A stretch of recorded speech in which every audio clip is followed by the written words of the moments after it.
പിള്ളേരേതാണ്? ആ തുള്ളണ പിള്ളേരേതാണ്?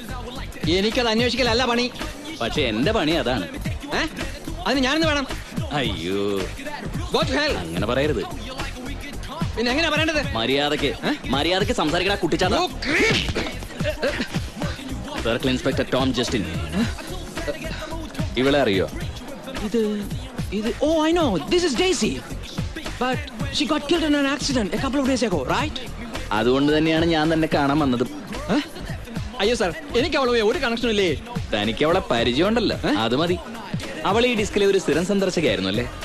സർ, ഇടയ്ക്കിടെ വരാറുണ്ട്. കൂടെ ആരെങ്കിലും? അങ്ങനെ ആരെയും കൂടെ കണ്ടിട്ടില്ല. അവസാനമായിട്ട് അവൾ വന്നപ്പോഴാണ്? I think last week. കൃത്യമായിട്ട് ഓർക്കുന്നില്ല.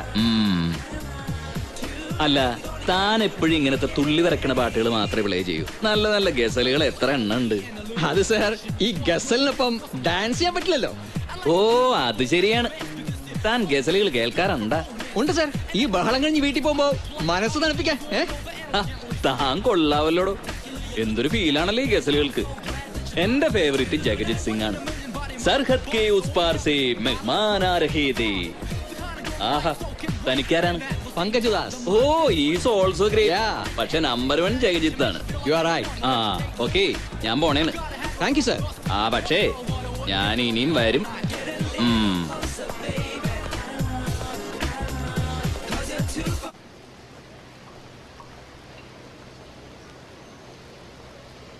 ഇതിലും ഭേദം ഞാനൊരു ഒച്ചിനെ പ്രേമിക്കുന്നായിരുന്നു. ഷേക്സ്പിയറെ അടിച്ചു മാറ്റല്ലേ ദിനേശ? പെണ്ണുങ്ങളായ കുറച്ചൊക്കെ വൈകും. ഇവിടെ 5 മണിക്ക് വരുമെന്നല്ലേ പറഞ്ഞത്?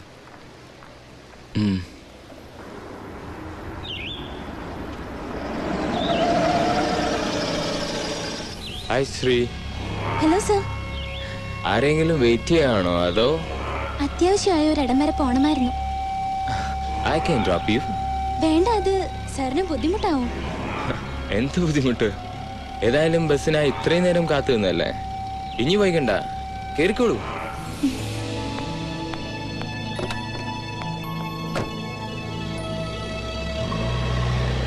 എവിടെയാണ് ഡ്രോപ്പ് ചെയ്യേണ്ടത്? Rain forest റെസ്റ്റോറന്റില്. ഓ, അതൊരു എക്സ്പെൻസീവ് റെസ്റ്റോറന്റ് അല്ലേ? ഇന്ന് ദിനേശിന്റെ ബർത്ത്ഡേ ആണ്. ആണോ? Good. He is giving us a treat at Rain Forest restaurant. Oh, good. Yeah. Great. Oh. What happened, sir? ബാറ്ററിക്ക് ഒരു ചെറിയൊരു കംപ്ലൈന്റ് ഉണ്ടായിരുന്നു. ഞാൻ നോക്കട്ടെ.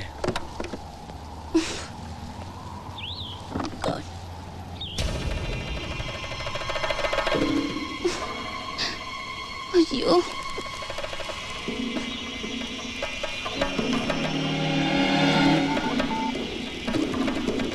Franco, come fast. Okay?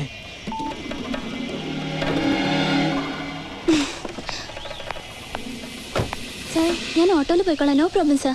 Hey, ഇതിപ്പം ശരിയാവും. എന്തായാലും ഇത്രയും നേരം വെയിറ്റ് ചെയ്തല്ലേ? അതല്ല സർ. എത്ര മണിക്ക് കാണാമെന്നാ പറഞ്ഞത്? Sharp 5. Wait, just wait for a few minutes.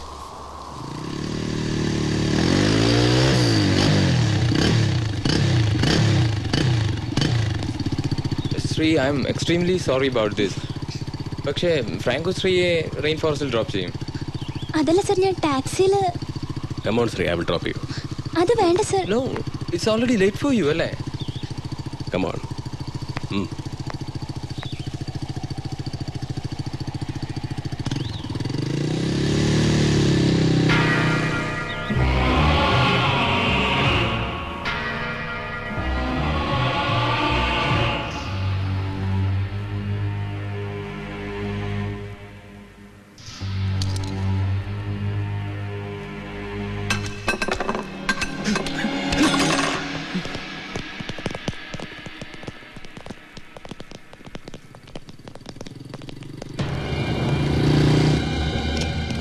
Sorry Dinesh, ഞാനിങ്ങോട്ട് വരും. ദിനേശ്, ദിനേശ്, ഫ്രാങ്കോ ഇതൊട്ട് പോകരുത്. ഫ്രാങ്കോ എന്റെ ഫ്രണ്ടാണ്. ഇനി നമ്മൾ തമ്മിൽ ഒരു ബന്ധവുമില്ല. വരൂ ഫ്രാങ്കോ.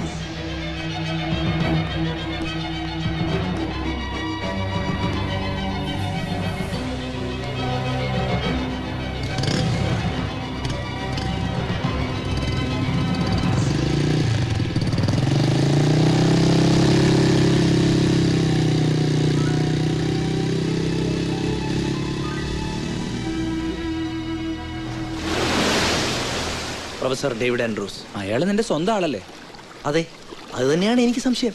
അയാൾക്ക് എന്നോട് എന്തിനാണ് ഇത്ര സ്നേഹം? അയാൾക്ക് പിശാചുക്കളുമായി ബന്ധമുണ്ടെന്ന് എനിക്ക് സംശയമുണ്ട്. സംശയിച്ചോ? ഞാൻ പോണു. നീ ഞാൻ പറയുന്നൊന്ന് മുഴുവൻ കേൾക്ക്. ശരി, പറയ്. അയാൾക്ക് ഏറ്റവും ഇഷ്ടപ്പെട്ട നമ്പർ 666 ആണ്. 3 6. അതിനെന്താ, കാണാൻ നല്ല രസമല്ലേ?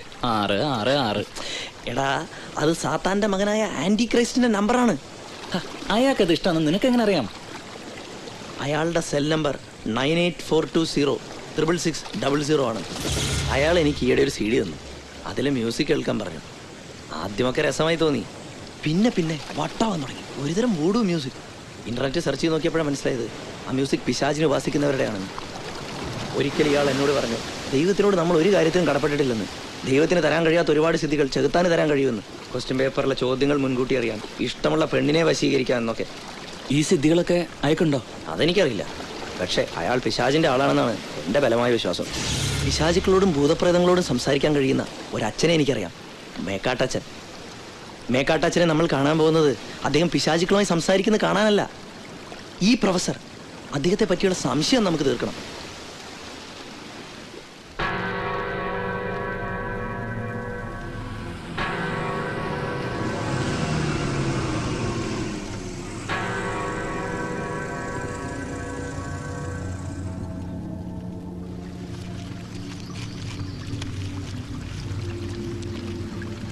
ഏറിയിരിക്കെ, അച്ഛൻ വിളിക്കും. സർവേശ്വരനെതിരായി പ്രവർത്തിക്കുന്നത് എന്തും സാത്താൻ ഇഷ്ടമാണ്. കേട്ടാൽ ആരും വിശ്വസിക്കില്ല. അങ്ങനെയൊന്നുണ്ട്.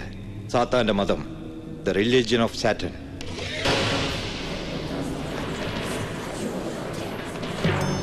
ഇത് തന്നെ. പറുദീസയിൽ നിന്നും സർവേശ്വരൻ പുറത്താക്കിയ ലൂസിഫറിനെ വാഴ്ത്തുകയാണ്. കേൾക്കും തോറും വലിച്ചു അടുപ്പിക്കുന്ന കറുത്ത സംഗീതം. പ്രത്യേകിച്ചും യുവതലമുറയെ. ഇതാര് തന്നെന്ന് പറഞ്ഞ്? ഞങ്ങളുടെ ഒരു പ്രൊഫസർ. രക്ഷപ്പെട്ടത് നിങ്ങളുടെ ഭാഗ്യം.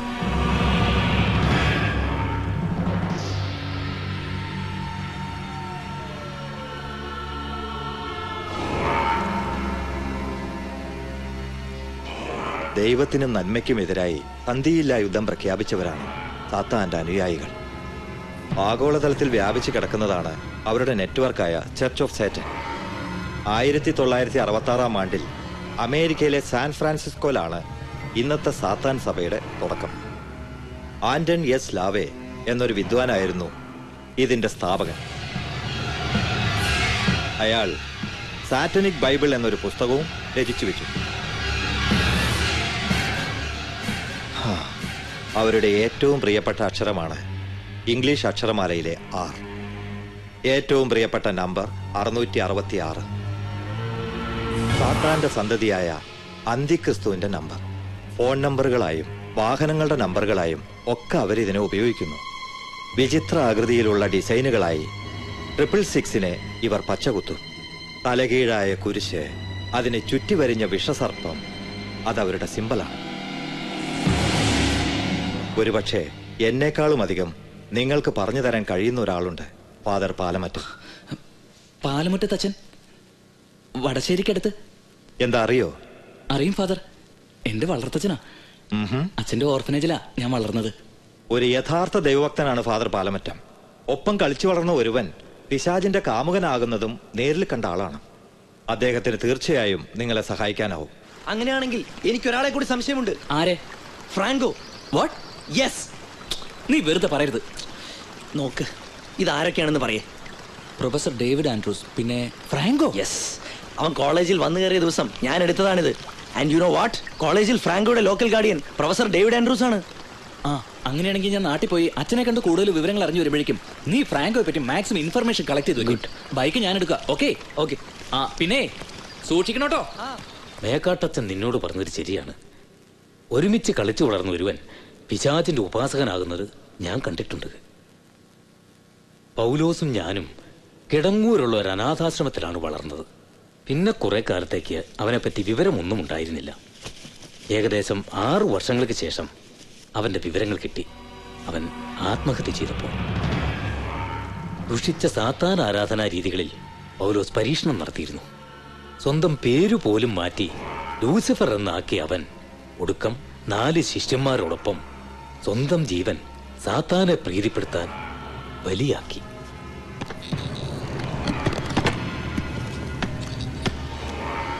പൗലോസിന്റെ ഒരു ഗ്രന്ഥക്കെട്ട് അക്കാലത്ത് എനിക്ക് കിട്ടിയിരുന്നു. Satanic Bible. ദൈവിക ഗ്രന്ഥങ്ങൾ പാപങ്ങളെന്ന് പറഞ്ഞിട്ടുള്ള എല്ലാറ്റിനെയും സൈറ്റനിക് ബൈബിൾ പുണ്യകർമ്മങ്ങളായി വിവരിക്കുന്നു. എന്റെ ഈ പ്രൊഫസറെ പോലുള്ളവർ ലക്ഷ്യമിടുന്നത് എങ്ങനെ എത്രയും കൂടുതൽ പേരെ ദൈവത്തിങ്കിൽ നിന്ന് പറിച്ചെടുത്ത് പിശാചിന് കാഴ്ചവെക്കാമെന്നാണ്. കാരണമില്ലാത്ത കൊലപാതകങ്ങളെ പ്രോത്സാഹിപ്പിക്കുന്നു. ഒരു ജീവൻ എടുക്കുന്നത് സാത്താന് പ്രിയങ്കരമാണെന്ന് പഠിപ്പിക്കുന്നു. സ്വന്തം അച്ഛനമ്മമാരെ വെറുക്കാൻ പ്രേരിപ്പിക്കുന്നു. രതിവൈകൃതങ്ങൾക്ക് ഉപകരണങ്ങളാക്കുന്നു. സർവേശ്വരനെ നിന്ദിക്കുക വഴി സ്വന്തം മനസാക്ഷിയിൽ നിന്നും ഒളിച്ചോടാൻ പുതിയ തലമുറയെ അവർ ഒരുക്കുന്നു. ബീഭത്സമായ ബലികളും അരോചകങ്ങളായ നൃത്തങ്ങളും രക്തവും രതിയും നിറഞ്ഞ അന്തരീക്ഷങ്ങളും അവർ സൃഷ്ടിക്കുന്നു.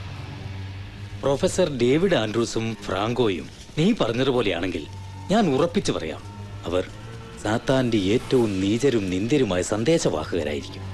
അപകടകാരികൾ. അവരെ സൂക്ഷിക്കണം. നമുക്ക് ചിന്തിക്കാൻ പറ്റുന്നതിനും അപ്പുറമുള്ള ക്രൂരതയായിരിക്കും അവരുടെ പ്രവൃത്തികളിൽ. അവരെ നിസ്സാരന്മാരായി കാണരുത്. അവരെ പറ്റിയുള്ള രഹസ്യങ്ങൾ രഹസ്യങ്ങളായി തന്നെ ഇരിക്കാൻ അവർ കൊല്ലാനും മടിക്കില്ല. നിനക്കിതറിയാമെന്ന് അവർ അറിഞ്ഞു കാണുമോ? നിനക്കല്ലാതെ മറ്റാർക്കെങ്കിലും ഇക്കാര്യം അറിയാവോ? മാർക്കോയ്ക്ക് മാത്രം. അവനിപ്പോഴെവിടെയുണ്ട്? ഫ്രാങ്കോയെ പറ്റി കൂടുതൽ അന്വേഷിക്കാൻ. അവനോട് എത്രയും പെട്ടെന്ന് അവിടുന്ന് മാറി നിൽക്കാൻ പറയണം. സൂക്ഷിക്കണം.